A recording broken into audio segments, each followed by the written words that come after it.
These were very strange and incredible things that happened to me and my family. These facts made me more curious than scared, and to this day they do not leave my head. I've never told anyone anything about these facts, because I'm sure no one would believe it.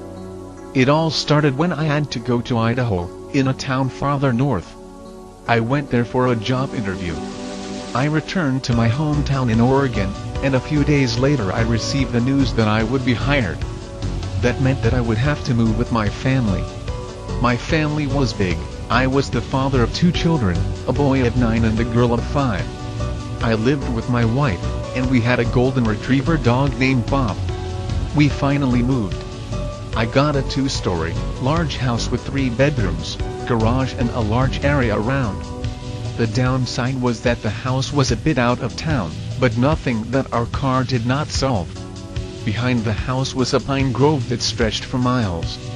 The facts that I will tell you here are some of the most important events that took place during the time I was in that house. It all started in November. I had bought a rubber ball for my son to play with. It was a ball about 2 inches in diameter, and it would jump a lot when thrown on the floor. Kids love that sort of thing. He played with this ball every day, throwing it against the garage wall, causing her to bounce back to him. Sometimes his sister played too. One afternoon he kept the ball in a box along with other toys. A few weeks later, he went to get the ball to play, and he did not find it. He kept looking for it everywhere, but he could not find it. He even fought with his sister. She swore she had not picked up the ball. He searched for a few more days, but like every little child, he ended up giving up and forgetting it. A few weeks later, I was alone at home and was climbing the stairs to my room. I had a very bad flu, damn Idaho, and I could not work that day. When I was halfway up the stairs, something hit my back. As I turned to see what it was, I was shocked to see the rubber ball that had been missing for weeks was rolling across the floor. After looking around for some other explanation, I could not find anything. In fact, it was the ball that hit me in the back. Where had that ball been those weeks? And who threw it? There was no one else inside the house to throw that ball at me. I handed the ball to my son, who jumped with joy when he saw it. I was intrigued by that, but a few days later, I no longer remembered what happened. The next incident happened on a cold night, damn Idaho, in the month of December. In front of my room was a corridor leading to the stairs. My wife and I did not used to sleep with the door opened, but this day we left the door open for whatever reason. Around 2 in the morning, I woke up and turned to the side of the wardrobe, where there is a mirror that reflects the hallway on the other side. Suddenly, I saw through the mirror, a kind of blue light passing halfway, very slowly. It was not very large, it was about the size of a glass, and rounded. This light came from the office and went to the stairs. After it passed the door, another light identical to the first came, and also slowly passed to the stairs. I was scared, but I kept looking to see if there was one more. The third one did not came, and everything went dark again. At that point, I began to doubt my sanity. Could it be that what I had seen was real? I started to get paranoid about it all. Of course, I did not tell anyone about any of the incidents. This doubt would only end in the month of April, almost May. On a day like any other, I woke up in the morning to go to work, and went to prepare breakfast. While I warmed the bread, the water for the coffee boiled, and the children's milk warmed, I decided to pick up the newspaper. I went to the front door and the dog went with me. Then I opened the door, and there was still the twilight of the morning, neither clear nor dark. I found the paper and went to pick it up like I always do. When I was getting close, I saw, in the middle of my yard between the plants, a head. No, it could not be a head. I thought I was sleeping, but I saw it move. It was a head. Not from a human being, nor from any animal I had ever seen.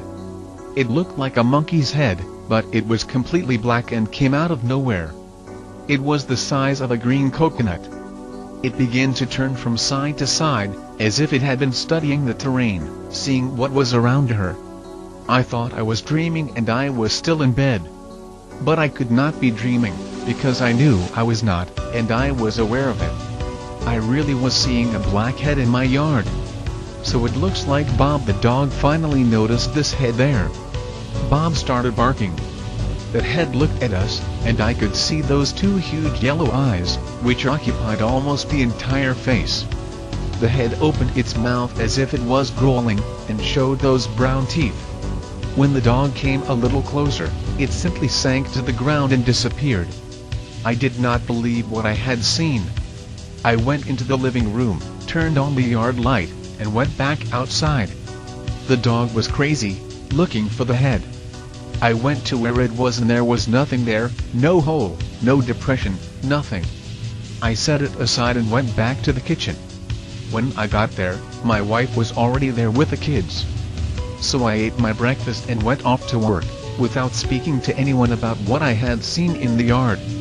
I was distracted all day, wondering if that had ever happened or I was delirious. I stayed all day, questioning my sanity. When I came back from work, the yard was a mess. Plucked plants and holes everywhere. It looked as though a tractor had passed there. When I entered the house, I noticed that the dog was trapped inside. When he saw the door opening, he ran out into the yard and began digging. My kids said he did it all day, so the yard was all destroyed and the dog was trapped inside the house. I let out a laugh of satisfaction and joy. My children and my wife looked at me in amazement. After 3 days the dog finally stopped digging the yard, never finding anything. I do not know what that head was, but I know I did not imagine it, since my dog went crazy trying to find it too. Bob was my only witness to that fantastic fact. At least now I knew I was not going crazy. I wondered what that might be, but I could not come up with any logical explanation. The next event happened a few days later. My daughter was going to a nursery while I did not find a ninny. One day, the nursery staff got some stones, and had the children paint the stones to give to the parents. When my daughter brought hers home, I placed the painted stone on the window above the kitchen sink. My daughter liked the idea of painting stones and then showed up at home with a few more she had found there. One of them caught my attention because it was a pumice stone. It was gray and almost perfectly round in shape. I asked where she had found the stone, and she told me that she had found the stone near the forest. I did not like my children to be there, so I put a fence close to the woods, at least near my house.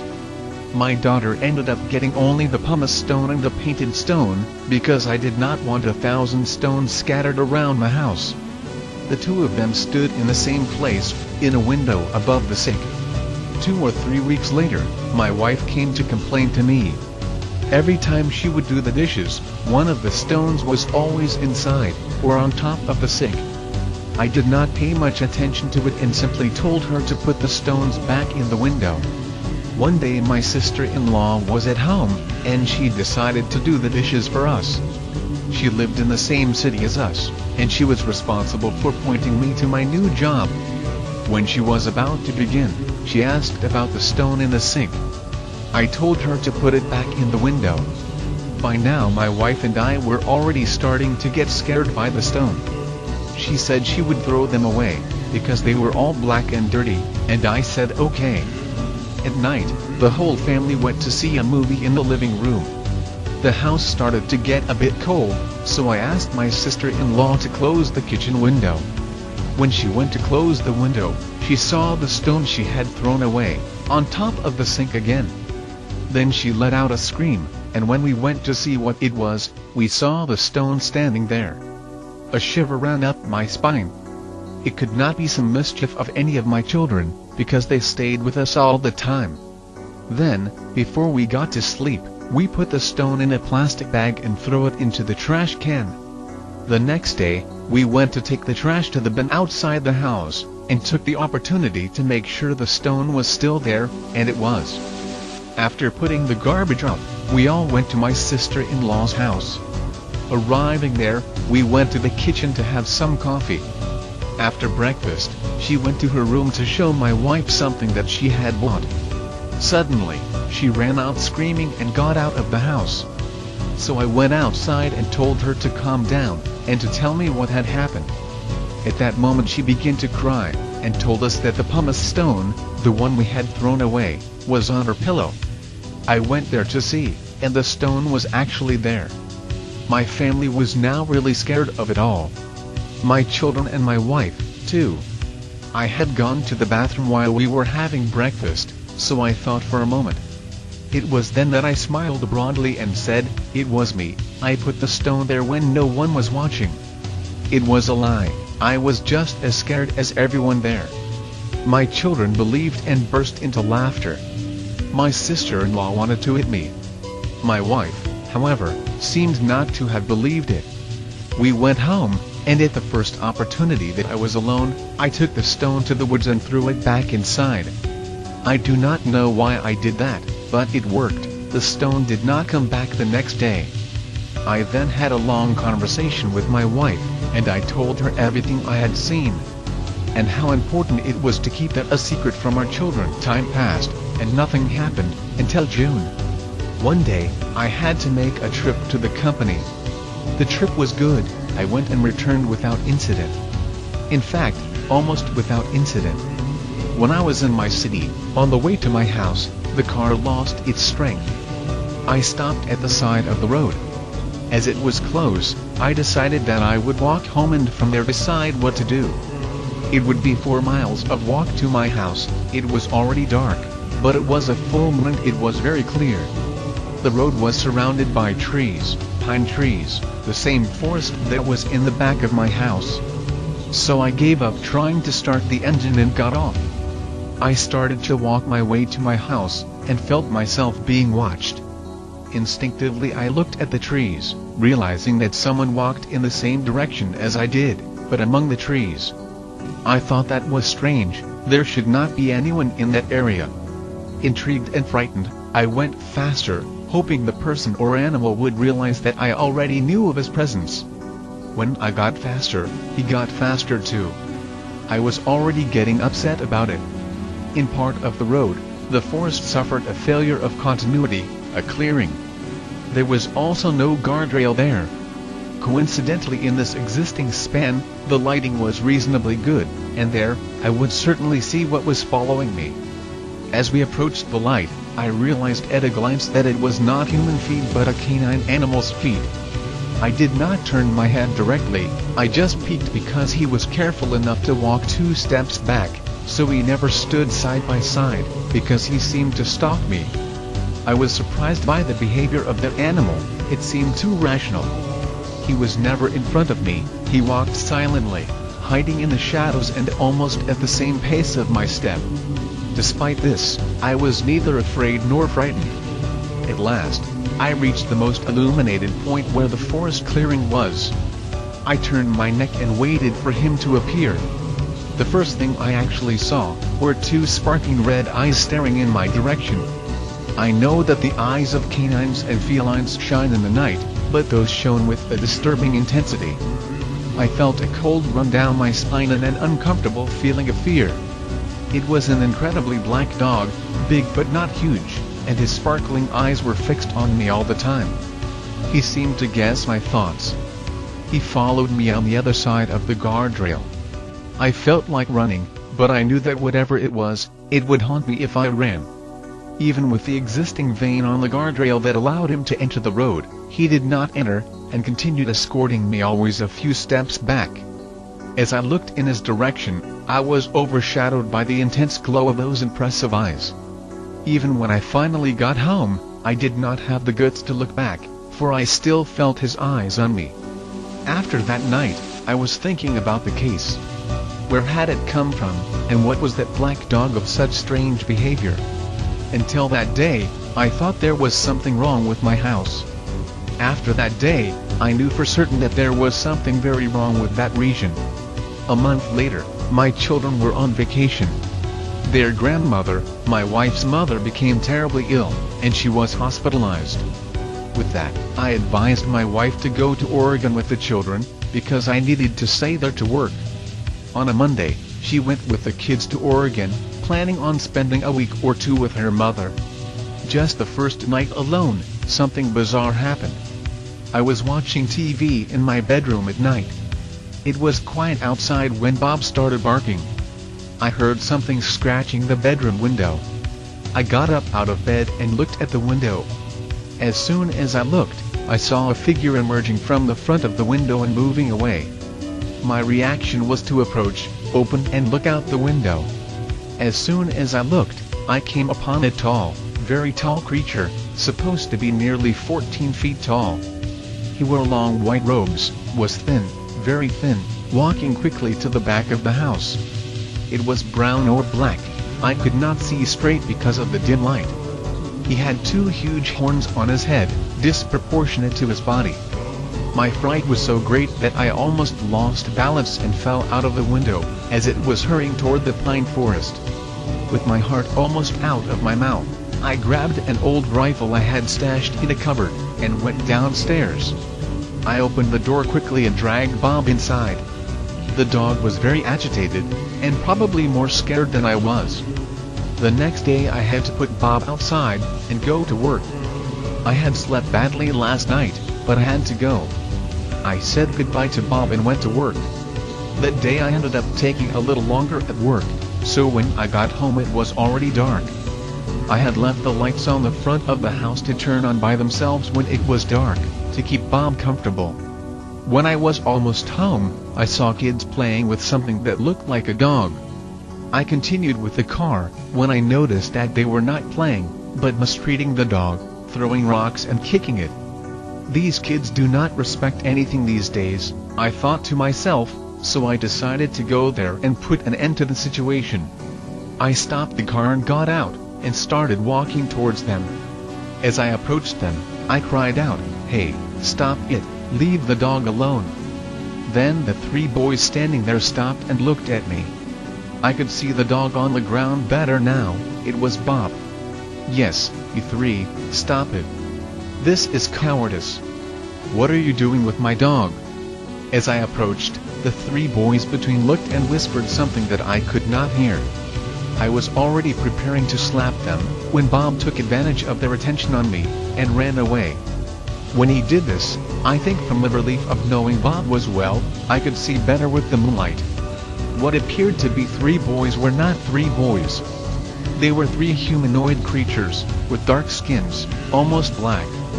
They were wearing rags. They were no more than 4 feet tall, very thin, and the bones of the spine seemed to come out of the skin. They had long hair that passed the shoulders. When I saw those things on the road, a few feet from me, I panicked and ran out in the opposite direction. One of them shouted something, and the other 2 answered something. I could not understand anything, and I do not want to know what they might have said, but their voice was scary. A voice very deep and deep, very thick that seemed to be uttered by a giant, but out of creatures that looked like children. I looked back and they were chasing me, screaming, in that thick tone that sounded like a tuneless trombone. I got in the car, turned the ignition on and accelerated, and the creatures stopped chasing me. As soon as I got home, I locked myself in. I could hardly breathe with fear. I heard something scratching the back door and crying. I went there and opened the door. Bob came home, shaken and bruised, but fine. I had no idea how he had left his area outside. I took Bob to my room, took my father's old gun out of the closet, and stood there, with all the doors and windows locked. About 2 o'clock in the morning, I fell asleep in pure fatigue. I woke up with the alarm clock to go to work. I packed up what I could eat, took Bob into the living room, and locked him there. The next few days were normal until Friday. But during that time, I could not lower my guard, I was always alert to any movement. Although we did not like computers very much, we had one, computers were still bad at the time. Still, we had no internet. One thing caught my attention that Friday.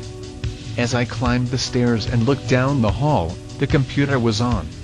I approached the room slowly, with Bob right behind me.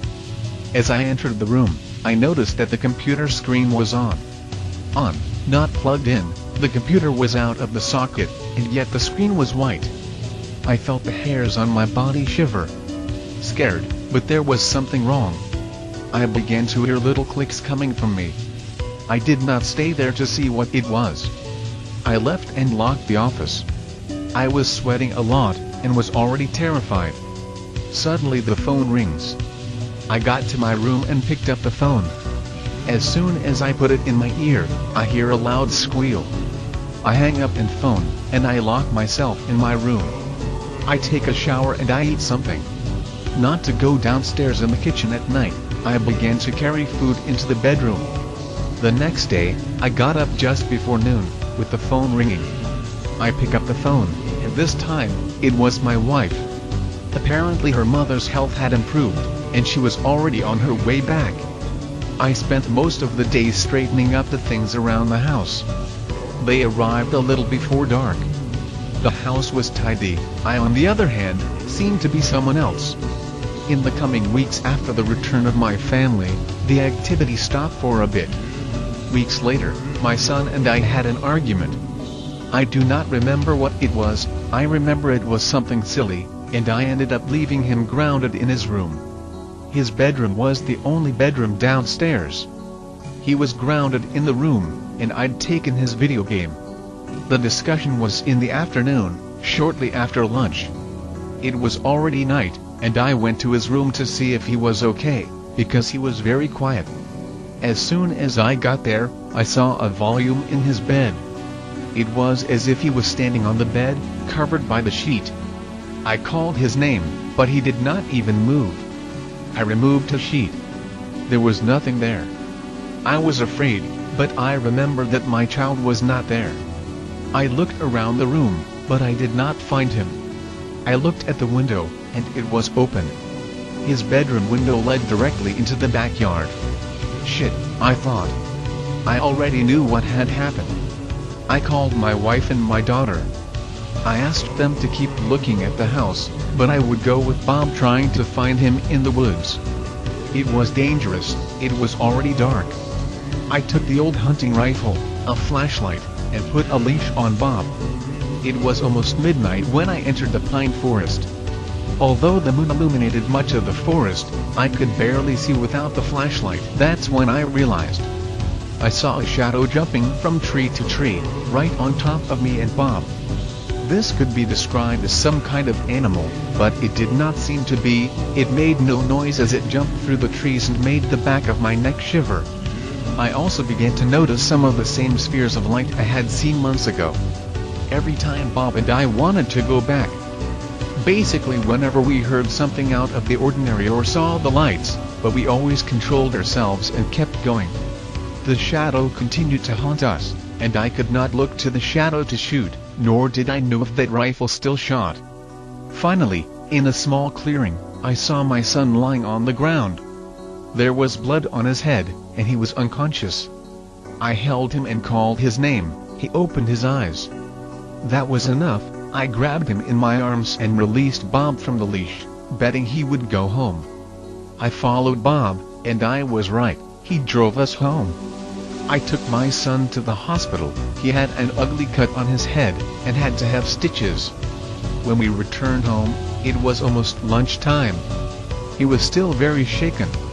We put him in his bed, and I asked what had happened. With everyone in the room, he began to speak. He said he left the house around 5:30 in the afternoon. He jumped out the window and went for a walk in the woods. He did not see it darken, but suddenly he was surrounded by darkness. Everywhere he looked, he saw only trees, shrubs, and weeds. He began to get scared, and that was when it all began. He heard moans, followed by footsteps. Then he shouted, "Who's there?" The only response he had was a laugh that made his blood chill. He began to run, running faster, with no destination. When he caught a glimmer of blue, growing shinier as he approached it. And that's when he saw it. Through two twisted trees he saw what looked like a door, a kind of portal, outlined in blue, with a bright light. He picked up a stone and threw it at the opening, but the stone came in and did not go out the other side. He did not hear the sound of the stone falling on the other side. With that, he panicked, but could not get out of that place. It was as if he was stuck there by the trees. He began to hear noises, scrambling leaves going towards him. Then he hid behind a bush. Black figures of all sizes and shapes began to appear, concentrating all in front of the door. And then, he felt a sharp pain in the back of his neck that made him lose his senses. When he opened his eyes again, I was there. For me that was enough. I gathered all my family and went to a hotel. I ended up moving back to Oregon after getting my old job back. After research, I think I know what's in that place. Ollie has a portal to another dimension, a rift. Whatever the dimension is, I will never go back there.